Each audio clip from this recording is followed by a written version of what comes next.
nós vamos falar do módulo de produção, né, e da nossa maior atualização até o momento, ou talvez a mais importante, que é o módulo, a aba, né, de plano mestre de produção, que fica aqui na frente, ó, é a terceira aba hoje, tá? Plano mestre de produção, que ainda seguindo esse conceito aí de separar as abas, talvez no futuro ela fique separada das demais, para que mais gente possa fazer essas simulações, tá? E o que essa aba vai trazer para a gente hoje? Ela já trazia, né, as horas por setor, as peças produzidas e a produção hora. A diferença é que antes ela trazia apenas as horas previstas. E hoje ela não traz mais as horas previstas, ela traz uma informação, uma infinidade de informações relevantes para o nosso processo. O que isso significa? Vamos lá, vamos aprofundar um pouquinho sobre produção e produtividade. Quando eu escolho um lote, vamos pegar um lote aqui, tá? Escolhi um lote. Estou analisando a necessidade de mão de obra desse lote.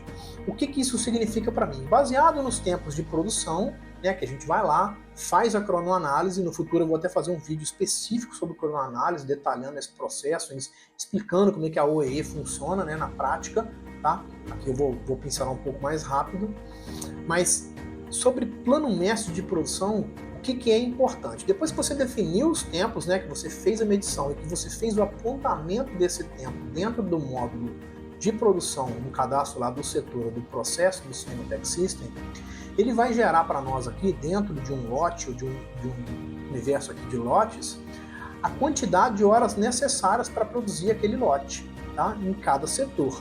Só que essa quantidade de horas, ela representa 100% de produtividade por padrão. O que isso quer dizer? Quer dizer que se eu fui lá e cronometrei um processo, diz que aquele processo eu faço 60 peças por hora, significa que eu faço uma peça por minuto, né? Legal. Só que se eu passar lá e ficar 2 horas observando aquele processo, não necessariamente vão ter 120 peças no final do processo. E isso acontece porque a gente não, né, nós não somos robôs, a gente não trabalha essas 2 horas sem parar para nada. Então existe uma margem, né, que a gente chama de, o famoso OEE, né, que é a média da produtividade, ou o esperado dessa produtividade, da eficiência dos equipamentos, e a gente tem que respeitar essa média. Então hoje, por padrão aqui no nosso polo, ou o padrão de países subdesenvolvidos, nós utilizamos 70% de meta. Tá? Então, quando eu defino 70% de meta, quer dizer que eu já estou aceitando, eu já estou entendendo que eu vou perder 30% dessa meta no processo, desse tempo no processo. Tá? Isso faz com que, se eu ia gastar 36 horas nesse setor, agora eu vou gastar 52 horas, quase 53 horas. Tá? Então, nós trouxemos para cá o campo meta que fica dentro do cadastro setor no sistema Tech System. Tá? E nós trouxemos não só a meta atual, né, quanto uma meta planejada, que você pode definir aqui. Ó. Isso vai ser bem legal para vocês trabalharem, para vocês enxergarem. Por exemplo, se eu estiver trabalhando com a atual, eu preciso de 6 pessoas nesse setor. Mas se eu conseguisse atingir a meta, talvez com 5 eu faria. Então a gente pode brincar aqui com o atual e o meta, pode ser 70, pode ser 50, né? A gente fala que né, na máxima da engenharia de produção, o padrão aqui seria o ideal 70, né, os países mais desenvolvidos 80, 90 que seja, e o Japão, a gente fala que né, o modelo Toyota e tudo mais seria 90 a 95% de eficiência, que são as máquinas, e eu até fiquei, né, a gente fica até assustado. Eu vi um vídeo essa semana, eu quero até compartilhar com vocês aqui, já falando um pouquinho de produção, de fábricas que trabalham sem iluminação. Aí eu falei assim, mas por que ela trabalha sem iluminação? Porque ela não tem pessoas, ela só tem máquinas. E se ela só tem máquinas, ela não precisa de luz, a máquina não precisa enxergar, ela só tem que executar o trabalho. Então são lugares ou são países que conseguem trabalhar com metas maiores aqui de produtividade. Hoje, na nossa realidade, a gente está partindo aqui da busca pelos 70%, mas você pode trabalhar aqui no plano mestre, né, com 80%, 90%, enfim, o dado que você colocar lá no plano mestre, no seu cadastro setor, você vai poder analisar ele aqui.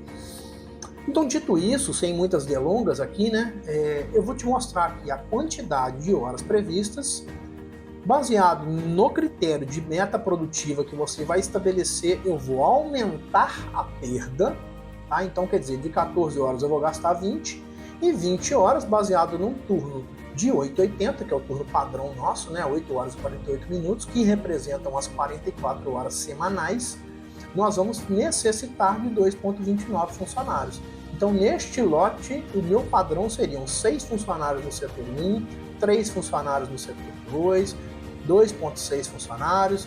Então, isso vai permitir, por exemplo, vamos pegar isso aqui, ó, 1,8 horas ou 1,8 pessoas no setor 8, mas às vezes eu só tenho uma pessoa. Então isso significa que se eu tenho 8,8, praticamente 9 horas aqui, eu tenho que cumprir essas outras 7 horas de algum jeito. Então que seja na hora extra, ou eu vou trazer um funcionário de outro setor, vou remanejar. Então o plano mestre, a partir de agora, ele vai dar uma visão muito completa da sua empresa. Tá?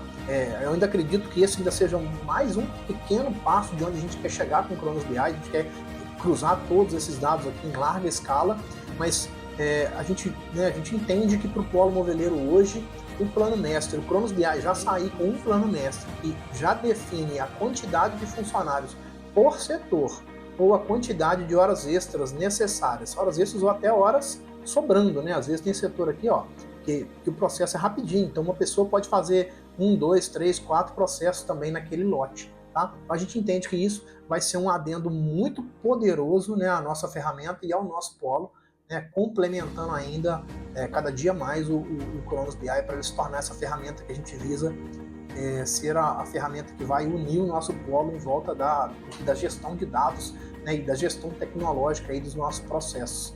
Tá? Então a gente agradece a todos que contribuíram até hoje para que a gente possa estar hoje aqui falando para vocês no YouTube, mostrando isso, né, e levando esse conhecimento, expandindo esse conhecimento. Muito obrigado a todos vocês.